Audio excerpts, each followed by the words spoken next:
ధన్యుడైనటువంటి మన పరమ తండ్రికి, మన రక్షకుడును తనకు ప్రియకుమారుడైనటువంటి క్రీస్తు పరిశుద్ధ నామంలో నా హృదయపూర్వక కృతజ్ఞతాస్తుతులు తెలియజేస్తూ ఉన్నానండి.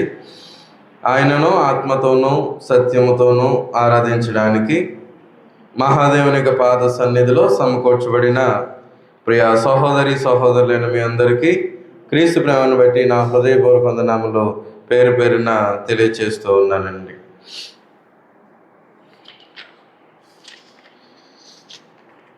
పాత నిబంధన అలాగే కొత్త నిబంధన యాజకత్వ విషయంలో కలిగి ఉన్నటువంటి సమాన స్థితి కొరకు మనము ఆలోచన చేస్తూ ఉన్నాం. పాత నిబంధనకును కొత్త నిబంధనకును పనులు ఒకటిగానే ఉన్నాయి. అయితే పాత నిబంధన భౌతిక సంబంధమైనది గాను, క్రొత్త నిబంధన ఆత్మ సంబంధమైనది గాను మనకి ఇక్కడ స్పష్టంగా కనిపిస్తూ ఉన్నది. అయితే పాత నిబంధనలో ఉన్నటువంటి దానికి క్రొత్త నిబంధనలో ఉన్నటువంటి దానికి మనం వ్యత్యాసాలు చూసుకుంటూ మనం ముందుకు కొనసాగుతూ ఉన్నాం.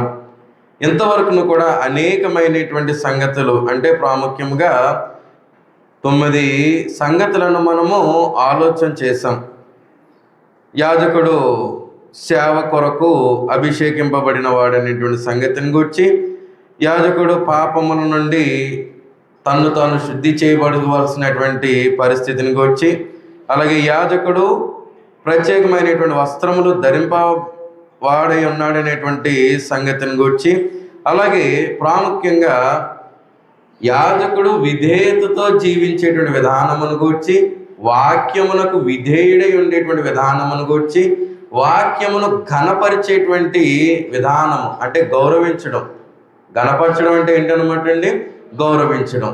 ఈ విధానాలన్నీ గురించి కూడా మనం ఆలోచన చేస్తూ గత పాయింట్లో 9వ పాయింట్లో యాజకుడు ఎవరైతే పాపములో ఉన్నారో వారిని సరిదిద్ది వారిని దేవుని వైపు నడిపించేటువంటి బాధ్యత కలవాడి ఉన్నాడు యాజకుడు. పాత నిబంధనలోనూ ఆ నియమం ఉంది, క్రొత్త నిబంధనలోనూ సైతము ఆ నియమం ఉంది. ఇన్ని వారాలు కూడా ఇంచుమించు 3-4 వారాలు నేర్చుకున్నట్టున్నాం ఈ సంగతిని గురించి. అందులో ప్రాముఖ్యంగా ఆఖరి పాయింట్కి వచ్చాం, 10వ పాయింట్. అదేంటంటేనో యాజకుడు దేవుని సందేశమును ప్రకటించేటువంటి ఒక దూతయ్య ఉన్నాడు. యాజకుడు ఏమై ఉన్నాడండి? దేవుని సందేశమును అనగా దేవుని యొక్క జ్ఞానమును ప్రకటించేటువంటి ఒక దూతయ్య ఉన్నాడు. ఆల్రెడీ మనము దేవుని యొక్క వాక్యమును ఘనపరచాలి అనేటువంటి పాయింట్లోనే ఈ లేఖన భాగం చదువుకున్నాం. అదేంటంటే మలాకీ గ్రంథము 2వ అధ్యాయము 7వ వచనంలో, మలాకీ గ్రంథము 2వ అధ్యాయము 7వ వచనంలో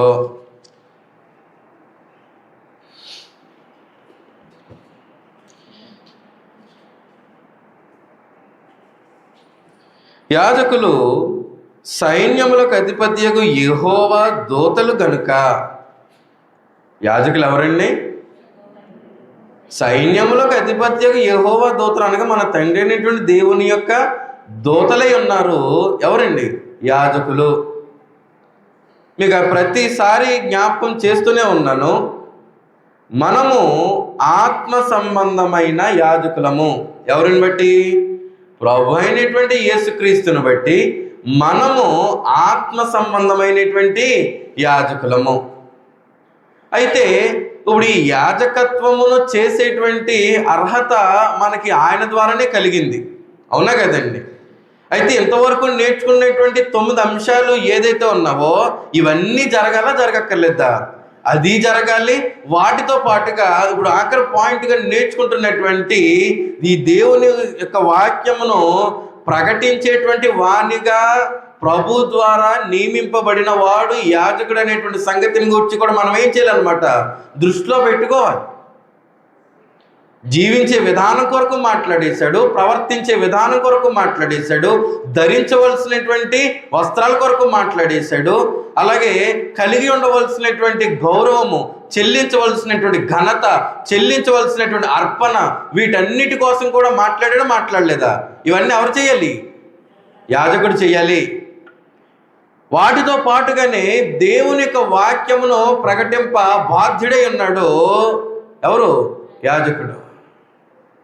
కారణం ఏంటంటేనో దేవుని చేత ఎన్నుకొనబడ్డారు పాత నిబంధనలో లేవీయులు, అవునా కదండి?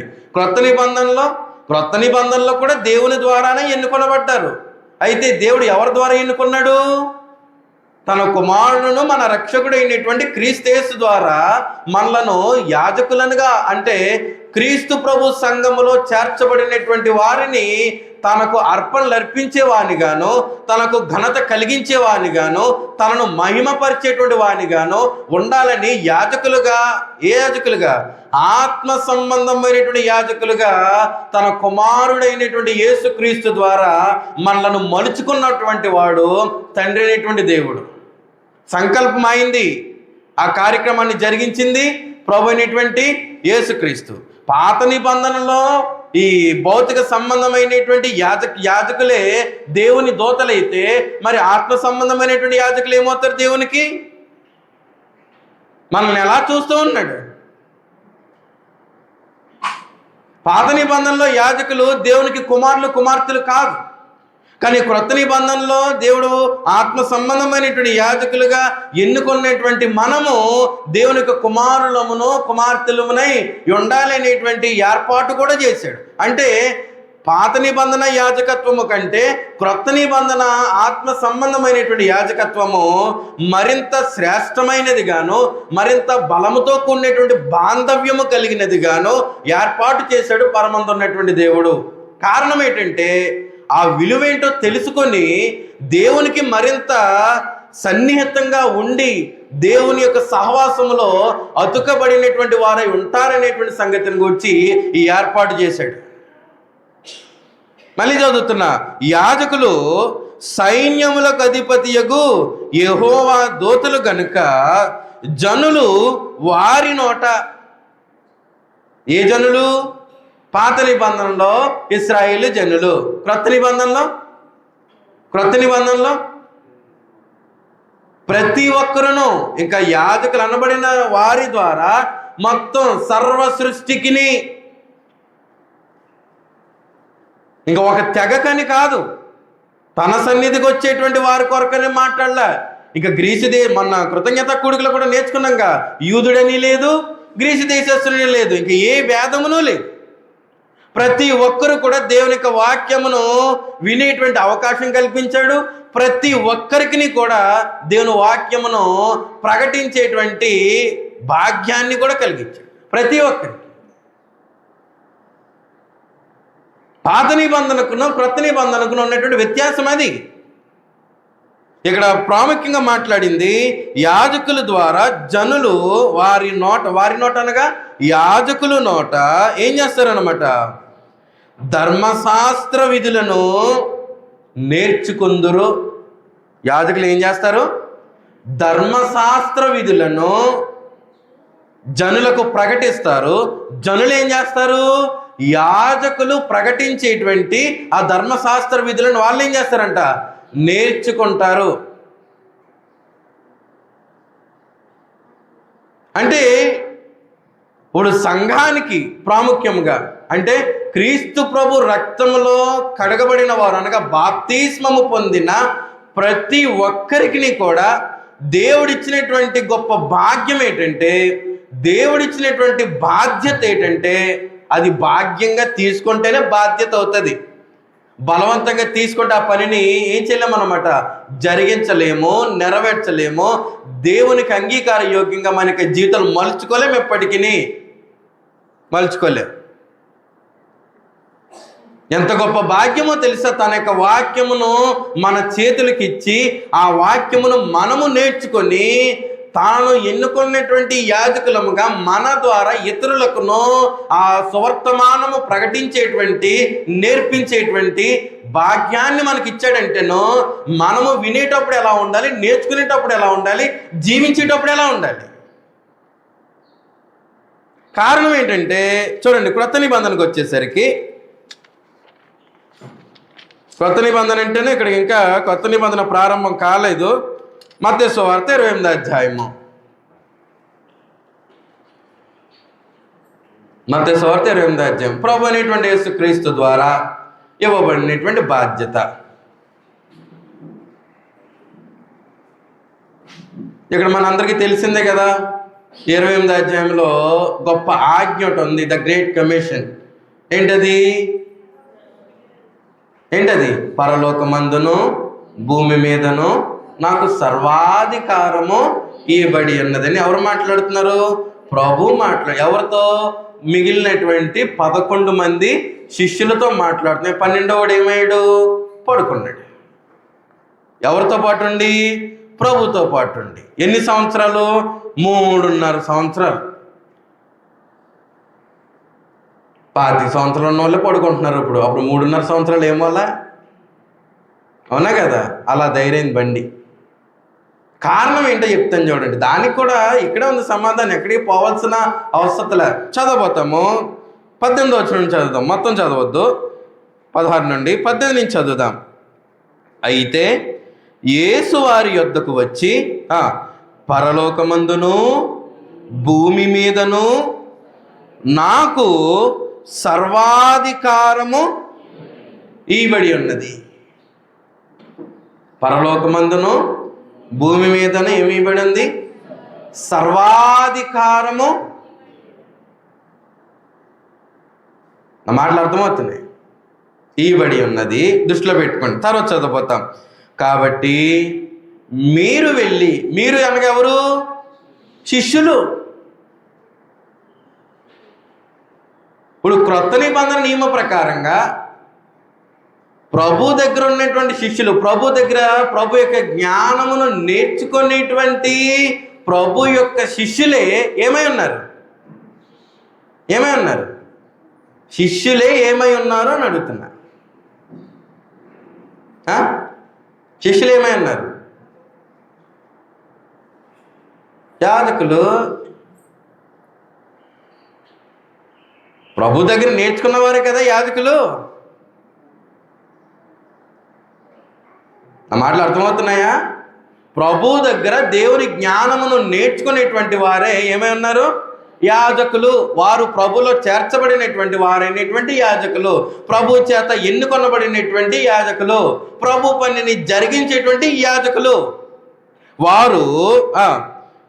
కాబట్టి మీరు వెళ్ళి సమస్త జనులను శిష్యులనుగా చేయుడి, తండ్రి యొక్కయు కుమారుని యొక్కయు పరిశుద్ధాత్మ యొక్కయు నామములోనికి వారికి బాప్తిస్మమిచ్చుచు, నేను మీకు ఏ ఏ సంగతులను ఆజ్ఞాపించితినో వాటన్నిటినీ గైకొనవలెనని వారికి కొత్త నిబంధనలు ఇచ్చాడా?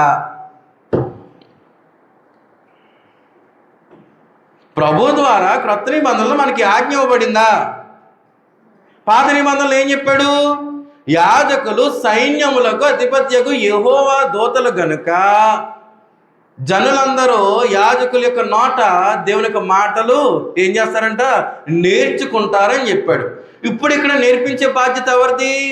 ప్రభు యొక్క శిష్యులది. ఇప్పుడు క్రీస్తు ప్రభు సంఘములో క్రీస్తు రక్తంలో కడగబడి క్రీస్తు ప్రభు యొక్క శరీరంలో చేర్చబడినటువంటి ప్రతి సహోదరుడు, ప్రతి సహోదరి ఆత్మ సంబంధమైన యాజకులా కాదా? ప్రభు యొక్క శిష్యులా కాదా? ఆత్మ సంబంధమైన యాజకులను ప్రభు యొక్క శిష్యులై ఉన్నటువంటి వారు ప్రభు శిష్యులు ఏం చేయాలి? దేవుని యొక్క వాక్యమును, ప్రభు యొక్క జ్ఞానాన్ని, ఆయన యొక్క మరణము, సమాధి, పునరుద్ధానముల యొక్క సారాంశమును ఏం చేయవలసినటువంటి బాధ్యులే ఉన్నారు? ప్రకటించవలసినటువంటి బాధ్యత కలిగిన వారై ఉన్నారు. ఈ ఎంత గొప్ప భాగ్యం అనగా నా కొరకు ప్రాణమర్పించిన నా ప్రభు అయినటువంటి యేసుక్రీస్తు యొక్క శిలువ బలియాగము కొరకైనటువంటి సారాంశమును ప్రకటించేటువంటి గొప్ప భాగ్యము నాకు ఇవ్వబడిందని ఎంతమంది భావిస్తూ ఉన్నారు? ఎంతమంది భావిస్తూ ఉన్నారు?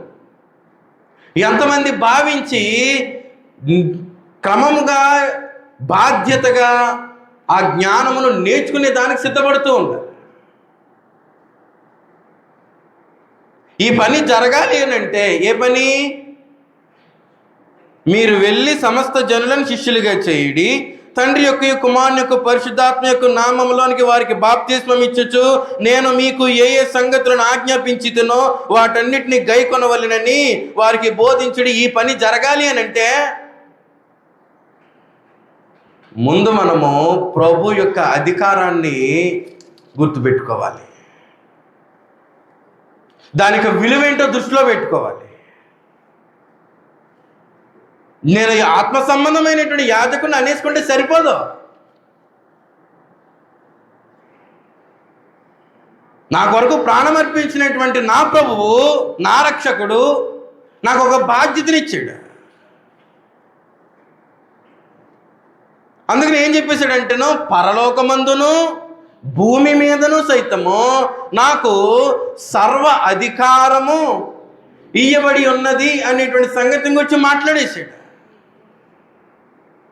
ఎప్పుడు నిర్ణయించబడింది అధికారం? జగత్తు పునాదికి వేయబడక మునిపే ప్రభు నిమిత్తము ఏర్పరచబడినటువంటి అధికారం ఇది. ఏర్పరిచిన వాడు ఎవరు? పరమందు ఉన్నటువంటి దేవాది దేవుడు. దానిని ప్రవక్త ద్వారా మనకి తెలియచేస్తూనే వచ్చాడు. అంటే పాత నిబంధనలో తెలియచేశాడు ఇశ్రాయేలీలకు ప్రవక్త ద్వారా. దానియేలు గ్రంథం చదువుతాము. దానియేలు గ్రంథం 7వ అధ్యాయం.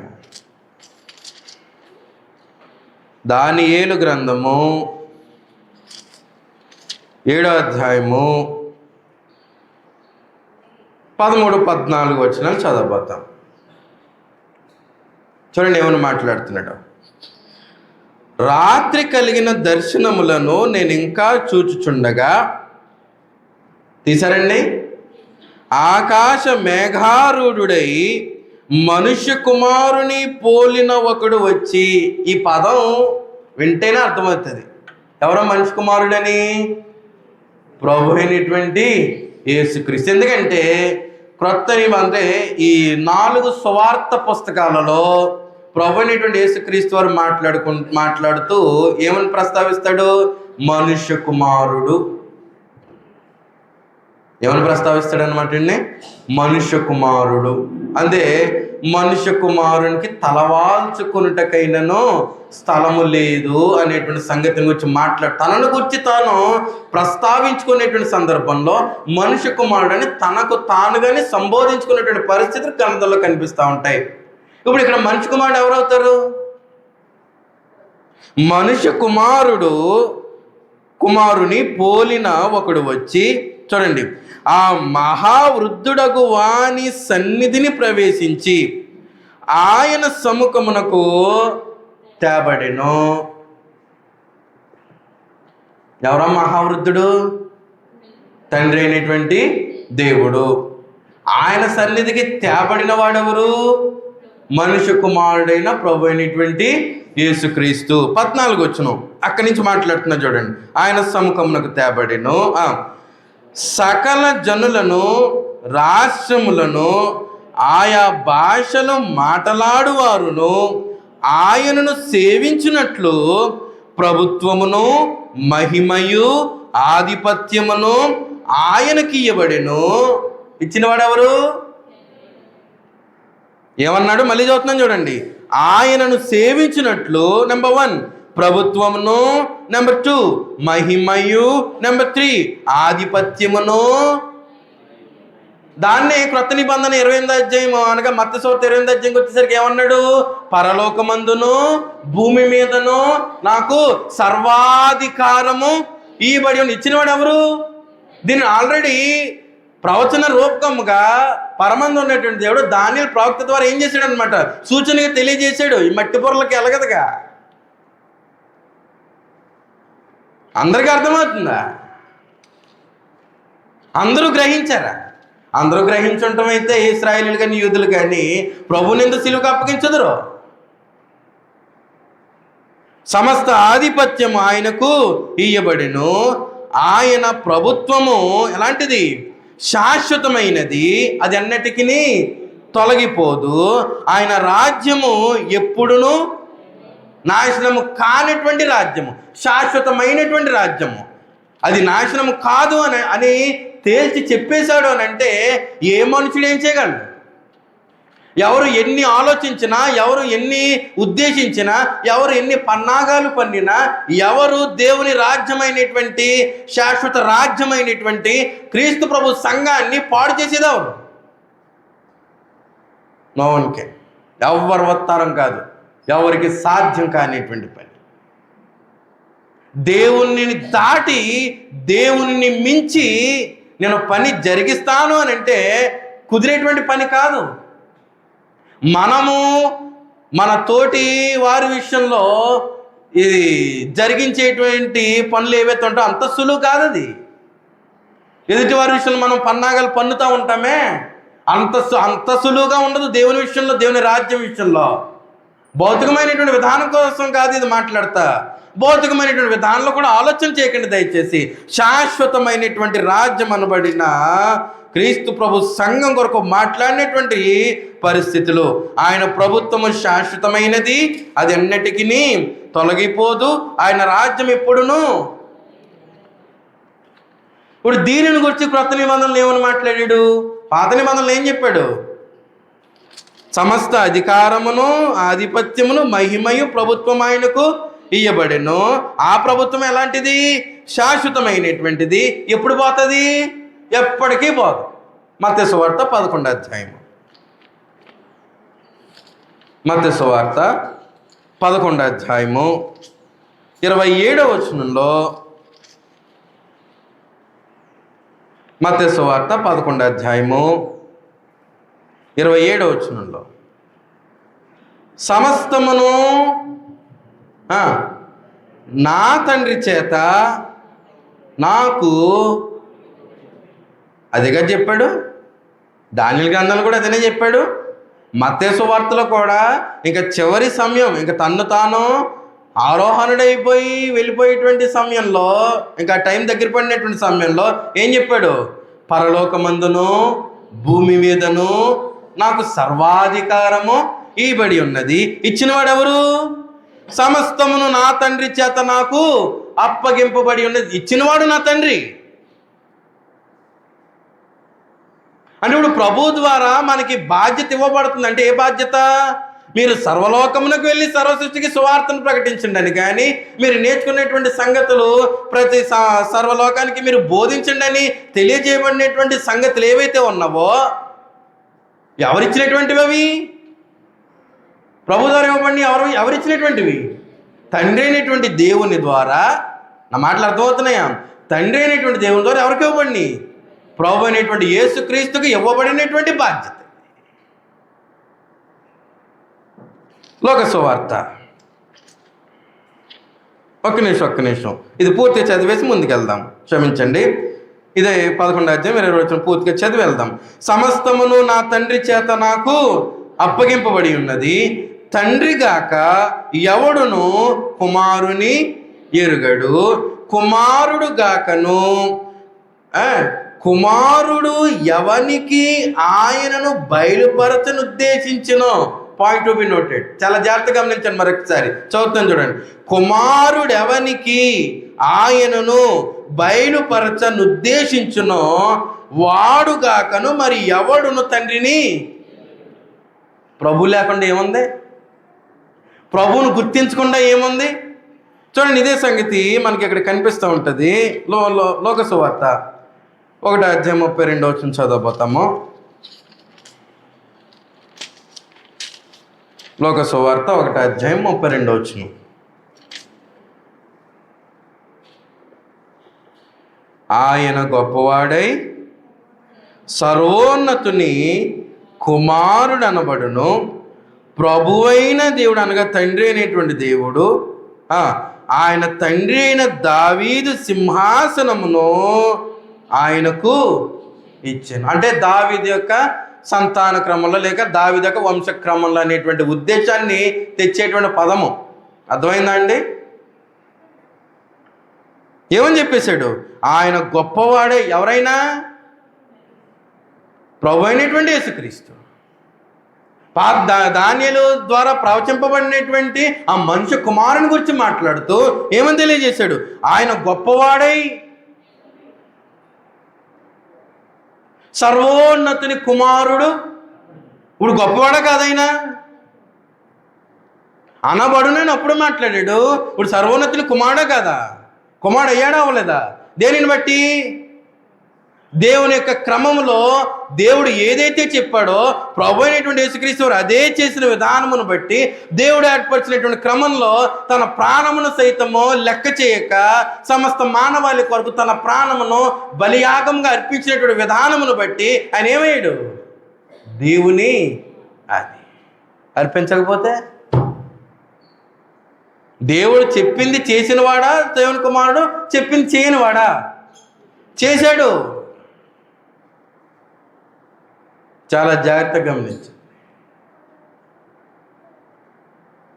10వ అధ్యాయము, ఇదే లోక సువార్త 10వ అధ్యాయము 22వ వచనం.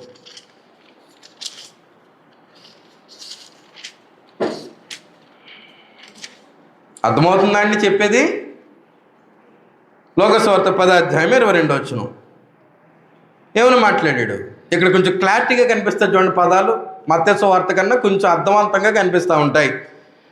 సమస్తమును నా తండ్రి చేత నాకు అప్పగింపబడి ఉన్నది. కుమారుడెవడో తండ్రి తప్ప మరి ఎవడును ఎరుగడు.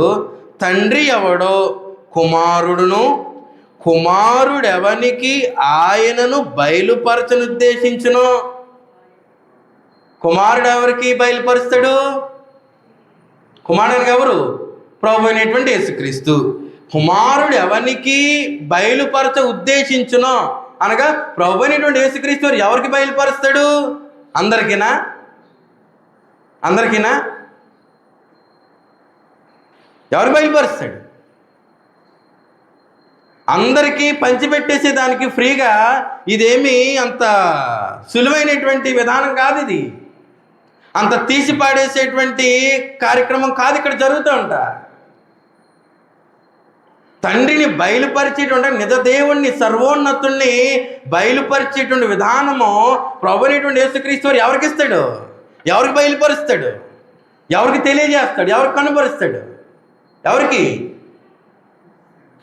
ప్రభు అయినటువంటి యేసుక్రీస్తును విశ్వసించిన వారికి మాత్రమే భాగ్యం. విశ్వసించని వానికి ఆ భాగ్యం లేదు. విశ్వసించిన వాణిని మాత్రమే నేనును తండ్రిను ఎరుగుదుము, లేకపోతే నేను తండ్రి కూడా ఎరగము. నేను ఎరగకపోతే తండ్రి ఎరగడు. నా యందు విశ్వాసం ఉంచితే నేను ఎరుగుదును, నేను ఎరిగితే తండ్రి ఎరుగును. ఏం చెప్పేశాడు? తండ్రి తప్ప మరి ఎవడును ఎరుగడు. తండ్రి ఎవడో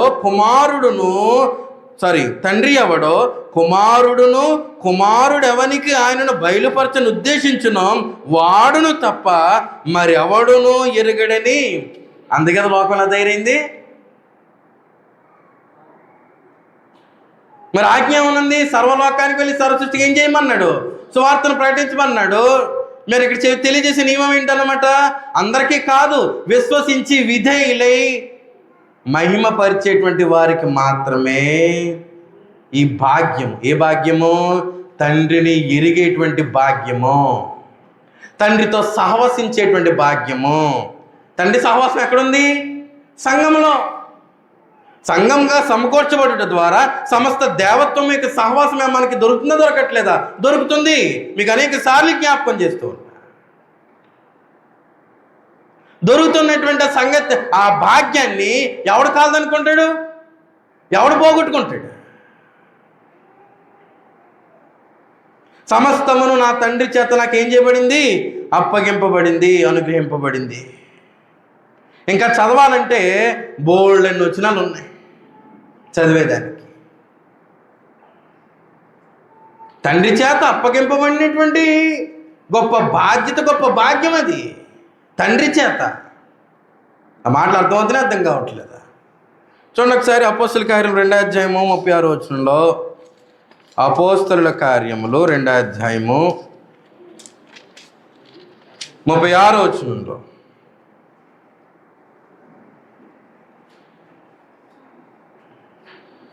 ఏమని మాట్లాడేశాడు? మీరు సిలువ వేసిన ఈ యేసునే దేవుడు ఎలా నియమించాడు? ప్రభుగాను క్రీస్తుగాను నియమించెను. ఇది ఇశ్రాయేలు వంశమంతయు రూఢిగా ఖచ్చితంగా తెలుసుకోవాలి. మీరు సిలువ వేసిన ఈ యేసునే ఎలాంటి వాడు? పరలోకమందును భూమి మీదను సర్వాధికారము కలిగినటువంటి వాడు, పొందినటువంటి వాడు, సమస్త ఆధిపత్యము ఉన్నటువంటి వాడు, సర్వోన్నతుడైనటువంటి దేవుని కుమారుడు. మీరేం చేశారు? సిలువ వేసి చంపారు.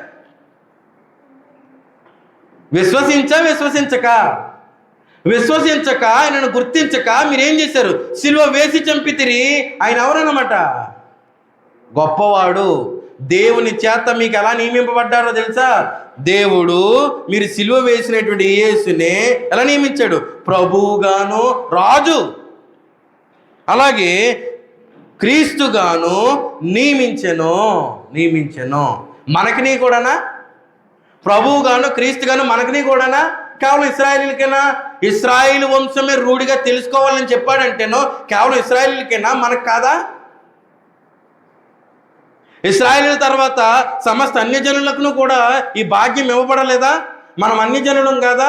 ఈ లిస్టులో లేమా మనము? మనకిని కూడా ప్రభు అనేటువంటి యేసుక్రీస్తు కదా, మనకి క్రీస్తు ఆయన కాదా? ప్రభు అంటే అర్థం ఏంటి? రాజు, పరిపాలకుడు, ఆధిపత్యము కలిగినటువంటి వాడు. కానీ ఇక్కడ గ్రంథం మాట్లాడినటువంటి సమాచారం ఏంటి? సమస్తమైనటువంటి అధికారము కంటేను ఆధిపత్యము కంటేను ఉన్నతమైనటువంటి వాడు అనేటువంటి సంగతిని గురించి ఎవరి గురించి మాట్లాడింది? ప్రభు అయినటువంటి యేసుక్రీస్తుని గురించి. సమస్త అధికారము కంటేను ఆధిపత్యము కంటేను ఉన్నతమైనటువంటి వాడు ప్రభు. కనీసం ఆయన అధికారం కింద ఉండేదానికి మనం ఆలోచన చేయలేకపోతున్నామంటేనో దేనిని తృణీకరిస్తూ ఉన్నాం. కనీసము ఎంతవరకు ఆలోచన చేయగలుగుతూ ఉన్నాం. ప్రభు ద్వారా ఇవ్వబడినటువంటి బాధ్యత విషయంలో యాజకులు, సైన్యములకు అధిపత్యకు యెహోవా దూతలు యాజకుల నోట జనులు ఏం చేస్తారన్నమాట? దేవుని యొక్క ధర్మశాస్త్రం గురించి ఉపదేశం పొందుతారు, నేర్చుకుంటారు.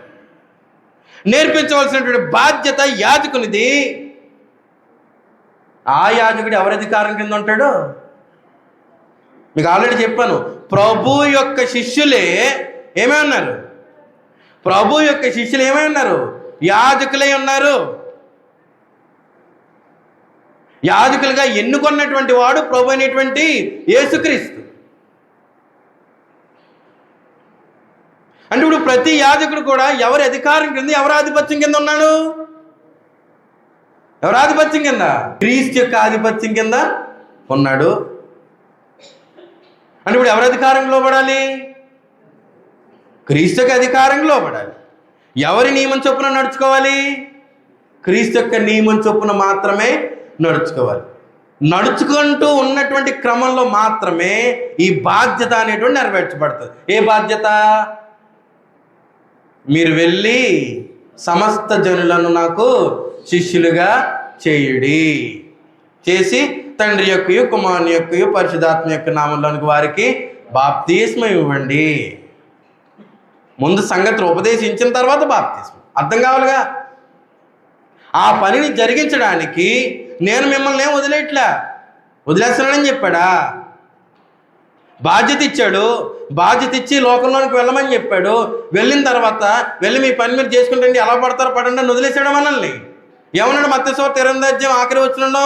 ఇదిగో యుగ సమాప్తి వరకు సదాకాలము, అంటే మనకు కాపుదలు ఇస్తానని చెప్పాడా లేదా? భరోసా ఇచ్చాడా లేదా? ప్రభువుకి ఇవ్వబడినటువంటి బాధ్యత జగత్తుకు పునాది వేయబడక మునిపే దేవునికి సంకల్పంలో నిర్ణయించబడింది. ఎవరి ద్వారా? ప్రభు అనేటువంటి యేసుక్రీస్తు ద్వారా జరగాలని. ప్రభు అయినటువంటి యేసుక్రీస్తు వారు మాట్లాడుతూనే ఏమన్నారు? నా తండ్రి చేత నాకు అప్పగింపబడినటువంటి బాధ్యతని మాట్లాడలేదా? సమస్తమును నా తండ్రి చేత నాకు అప్పగింపబడి ఉన్నది, నా సొంతంగా నేనేం చేయట్లే, నేను ఆయన అధికారానికి లోబడి వచ్చాను నేను. అంటే ఈయనకి అధికారం లేదనా? ప్రభుకి అధికారం ఉంది. ఆయన దేవత్వం కలిగినటువంటి వాడు. ఆయన దేవునితో సమానుడై ఉన్నప్పటికీ నా తండ్రి అధికారానికి నేను లోబడి వచ్చాను మీకోసం. ఆయన తండ్రి తండ్రి యొక్క ఆలోచననే, తండ్రి చెప్పిందే ప్రభునేటువంటి యేసుక్రీస్తు వారు చేశారు. ఆ తండ్రి చెప్పిందే ప్రభునేటువంటి యేసుక్రీస్తు వారు శిష్యులకు బోధించి శిష్యులనుగా చేసుకున్నాడే తప్ప ఈయన సొంత డబ్బాలేం కొట్టుకోలే. ఎవరు? ప్రభు అనేటువంటి యేసుక్రీస్తు. సొంత నేను దేవుణ్ణి కదా, దేవునితో పాటు సమానుణ్ణి కదా, తండ్రిని దేవునితో పాటు నా తండ్రితో పాటు నేను కూడా ఒకటే కదా, నా సొంత నిర్ణయం నేను చేసేసుకోవచ్చు కదా అని అనుకోలే. తండ్రికి లోబడినటువంటి వాడై తండ్రి చెప్పినటువంటి పనిని మాత్రమే చేశాడు తప్ప తన అధికారాన్ని, తన ఆధిపత్యాన్ని స్వతహాగా ఉపయోగించిన వాడు ఇంకా వదిలేసుకున్నాడు మొత్తం. ఎవరి కోసం? నీ కోసం, నా కోసం. నువ్వు నేను దేవుని సన్నిధిలో ఉండడం కోసం, మనల్ని ఉంచడం కోసం, మనమందరమును దేవునికి యాజకులముగా దేవుని మహిమపరచాలని, దేవుని స్తుతించాలని, మనమందరము దేవుని కుమారులముగా కుమార్తెలముగా సంపూర్ణముగా మలచబడాలని తన్ను తాను తగ్గించుకున్నాడు. అంటే ఇప్పుడు ఏ సంకల్పాలను తృణీకరిస్తున్నా జరిగించట్లేదు అని అంటే, దేవుని పనిని నిర్లక్ష్యం చేస్తూ ఉన్నావనంటేనో, దేవునికి సన్నిధిని నిర్లక్ష్యం చేస్తున్నావు అని అంటేనో, దేన్ని తృణీకరిస్తున్నావు? దేన్ని? దేవుని సంకల్పాన్ని. దేవుడు ఏదైతే సంకల్పించాడో అదే ప్రభు అనేటువంటి యేసుక్రీస్తు వారికి చెప్పారు. ప్రభు అనేటువంటి యేసుక్రీస్తు వారికి ఏదైతే చెప్పాడో ఆ తండ్రి చెప్పిందే శిష్యులకు చెప్పాడు. ఆ తండ్రి చెప్పిందే శిష్యులను బోధించమని చెప్పాడు. తండ్రి చెప్పిందే ప్రభు చెప్పాడు. ఆ ప్రభు తండ్రి చెప్పింది ఏదైతే ప్రభు చెప్పాడో ఆ దానినే శిష్యులను ఏం చేయమని చెప్పాడు అనమాట. జనులకు, సమస్త జనులకు బోధించమని చెప్పాడు. అది ఆ ఇచ్చినటువంటి బాధ్యత ఎలాంటిది? ఎవరిచ్చింది? అంటే ఇప్పుడు ఆ పనిని జరిగించట్లేదంటే ఎవరి బాధ్యతను మనం తృణీకరిస్తూ ఉన్నామో, ఎవరి బాధ్యతను మనం తోసిపుచ్చుతూ ఉన్నామో, ఎవరిని నిర్లక్ష్యం చేస్తూ ఉన్నామో. నిన్నేం గాలికి వదిలేస్తానని చెప్పలేదే. యుగ సమాప్తి వరకు సదాకాలం నీతో కూడా ఉంటానని చెప్పాడంటేనో నిన్ను గాలికి వదిలేసినట్టు ఎలాగవుతుంది? దేవుని పని చేయడం అంత నామోషి ఎందుకు అవుతుంది? అంత చులకన ఎందుకు అవుతుంది? అంత లెక్కలేనితనం ఎందుకు అవుతుంది? దేవుని పనిని జరిగించినప్పుడు, దేవుని పనిలో సహకరిస్తున్నప్పుడు, మానక దేవుని సన్నిధికి హాజరవుతున్నప్పుడు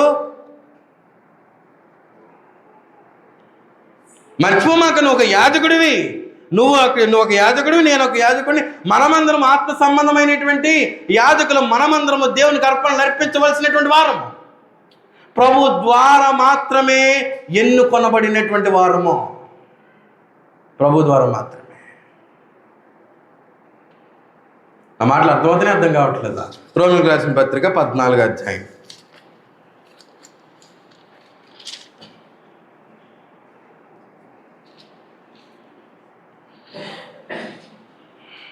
చేశారండి?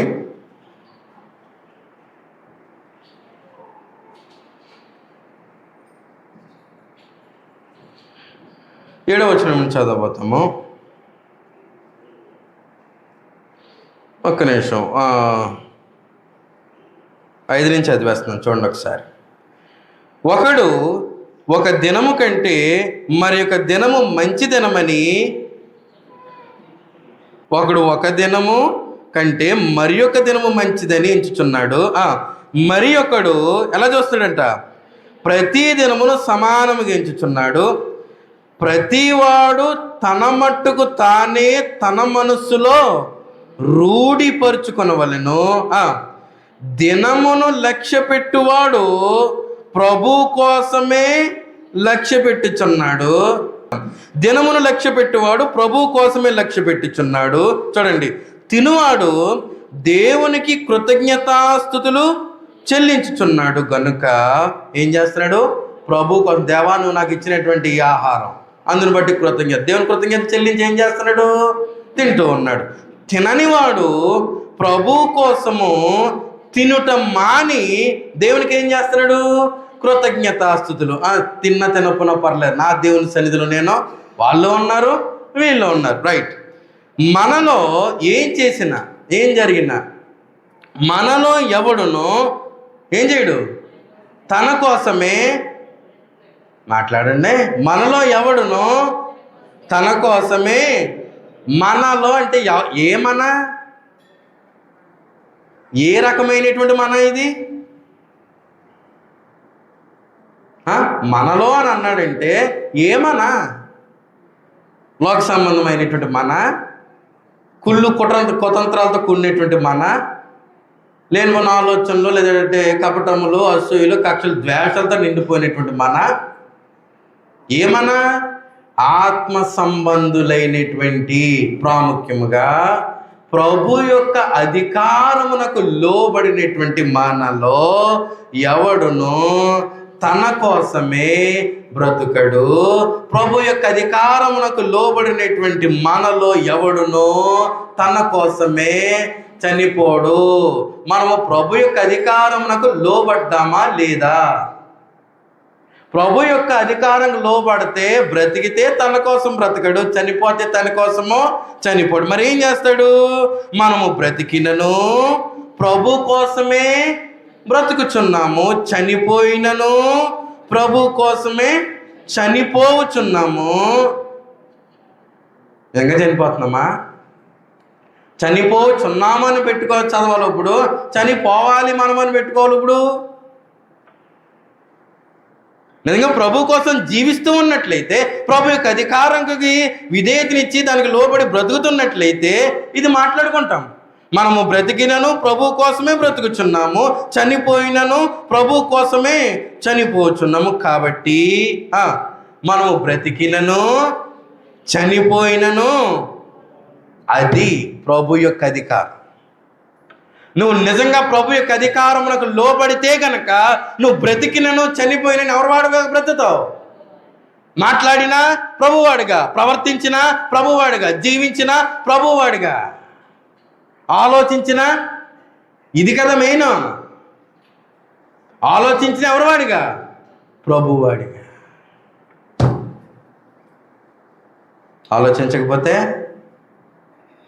జీవించకపోతే, అధికారముకు లోబడకపోతే ఎంత సునాయాసంగా తీసుకుంటున్నారో దేవుని సన్నిధిని. ఎంత సునాయాసంగా తీసుకుంటున్నారు. చాలా వ్యక్తిగత జీవితంలోనే ఇది జరిగించలేనప్పుడు ఇదిగో సమస్త జనులను శిష్యులకి ఎలా చేసేస్తాను?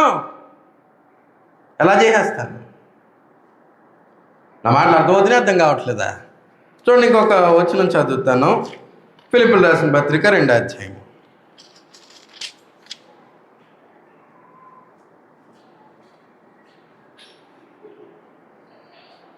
తీసారండి? 9వ వచనం, 9-10 వెళ్ళిపేశాడు. చదవబోతాం. అందుచేతను పరలోకమందున్న వారిలో కానీ, భూమి మీద ఉన్న వారిలో కానీ, భూమి క్రింద ఉన్నవారిలో కానీ ప్రతి వాని మోకాలు ఎవరి అధికారం లోబడితే, ఏది లోబడే విధానం ఏది? ఆయన సన్నిధినే ఎగ్గొట్టేస్తూ ఉంటుంటే ఎక్కడ వంగుతుంది ప్రతి మోకాలు? నా మనసులో ఉంచుకోలేకపోతున్నా, కాళ్ళు ఉంచేదా? నా ఆలోచన కంట్రోల్లో పెట్టుకోలేకపోతున్నాను, కాళ్ళు ఉంచేదా? ప్రభు యొక్క అధికారం లోబడినటువంటి వాడు ఎలా ఆలోచన చేస్తాడో, ఎలా బ్రతుకుతాడో తెలుసా? అదే పౌలు మాట్లాడేసాడుగా, బ్రతికినను బ్రతుకుట క్రీస్తే, చావైతే. అదే పౌలు గలతీ పత్రికలో మాట్లాడితే ఏమన్నాడు? చావు బ్రతుకుల కోసం. నేను ఈ శరీరం అందు ఇప్పుడు జీవించున్న జీవితము నా కోసం తన్ను తాను అప్పగించుకున్నటువంటి నా ప్రభునటువంటి యేసుక్రీస్తుని బట్టి నేను జీవించున్నాను. ఇకను జీవించేవాడును నేను, నాది కాదు ఈ జీవితం. అదే పౌలు రోమపతిలో మాట్లాడు దాన్ని ఉద్దేశించి చదివితే ఎలా ఉంది? ప్రతివాడు తన కోసమే బ్రతకడు, తన కోసమే చనిపోడు. బ్రతికినను చనిపోయినను ప్రభు వాడిగా ఉండి చనిపోతాడు. ప్రభు వాడిగా ఉండి అని అంటే ప్రభు యొక్క అధికారమునకు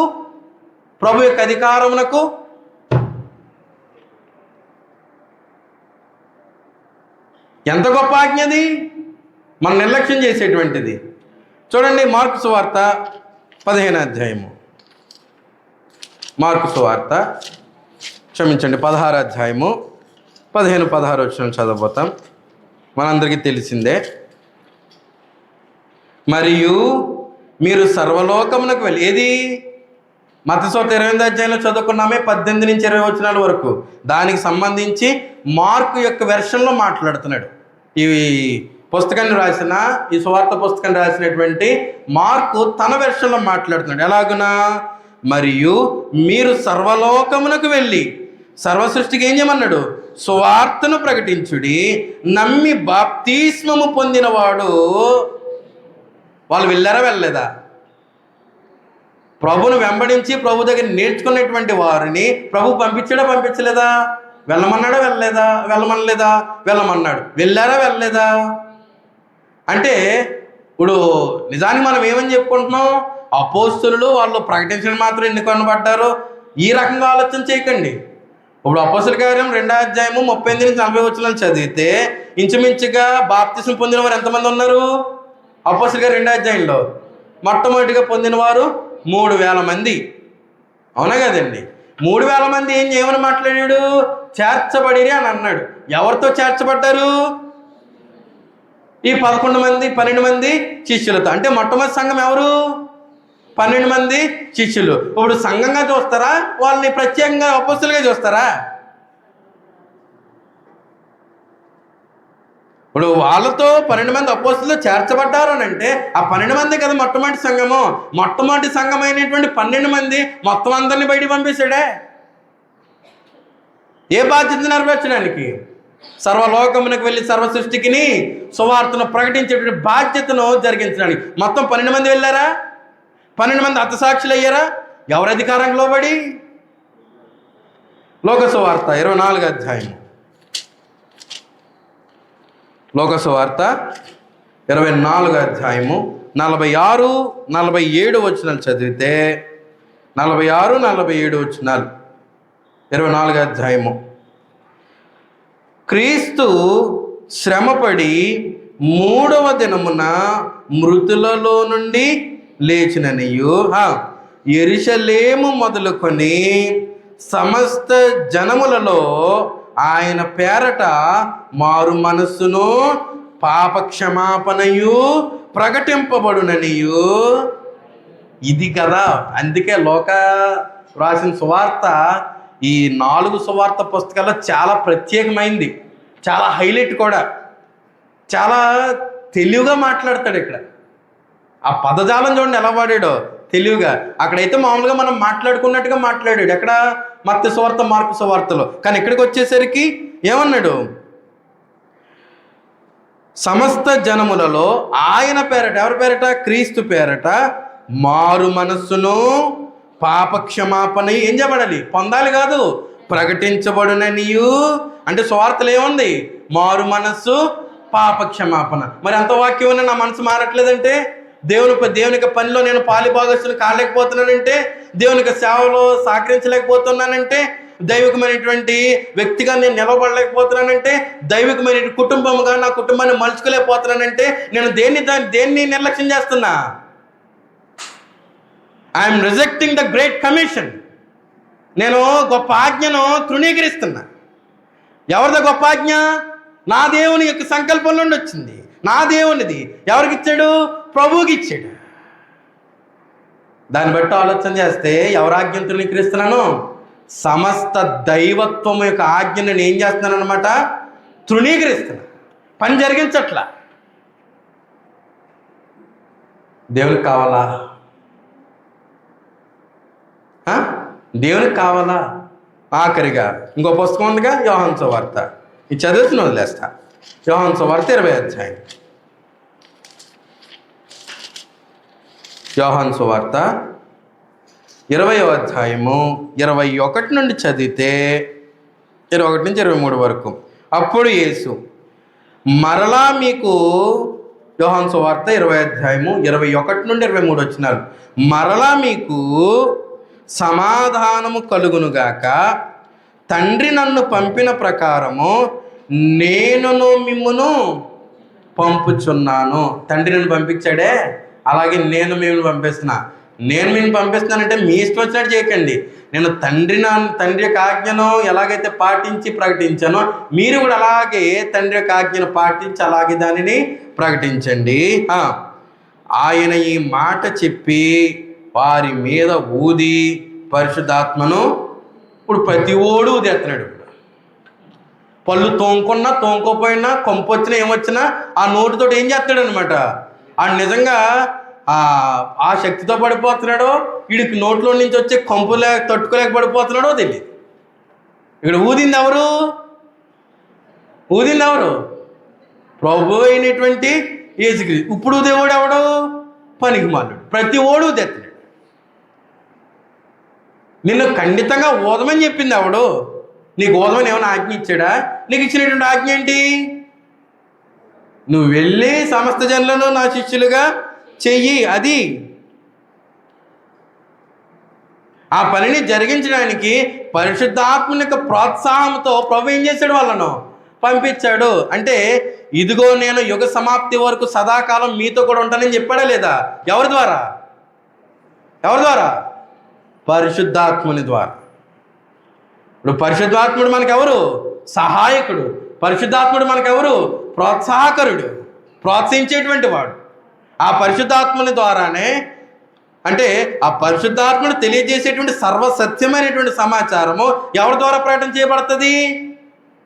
చెప్పండి, ఎవరి ద్వారా ప్రకటన చేయబడుతుంది? నీ ద్వారా, నా ద్వారా.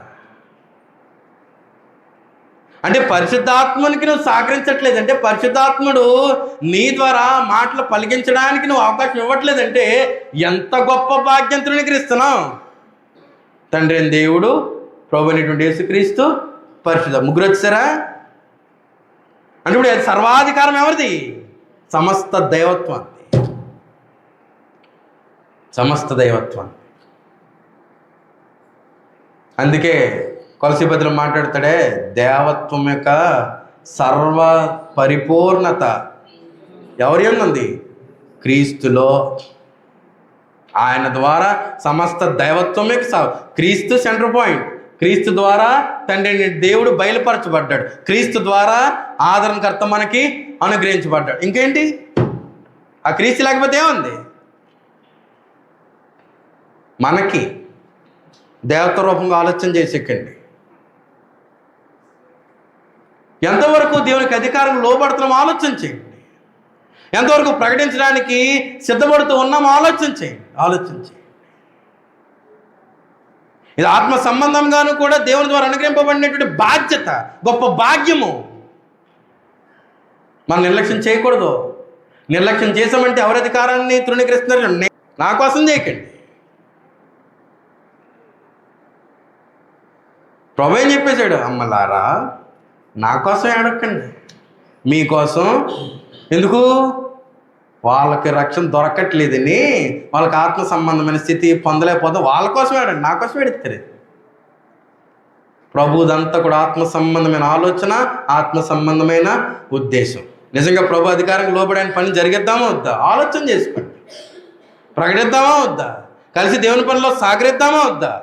ఒక్కసారి ఆ పనిని, ఇవ్వబడిన బాధ్యతను పక్కన పెట్టేశాము అని అంటే సమస్త దేవత అధికారాన్ని తృణీకరిస్తున్నాం అనే సంగతి మర్చిపో. మాకు దేవునికి అధికారం, ఇది దేవునికి అధికారాన్ని కాల్దనుకునేవాడు ఎవడు?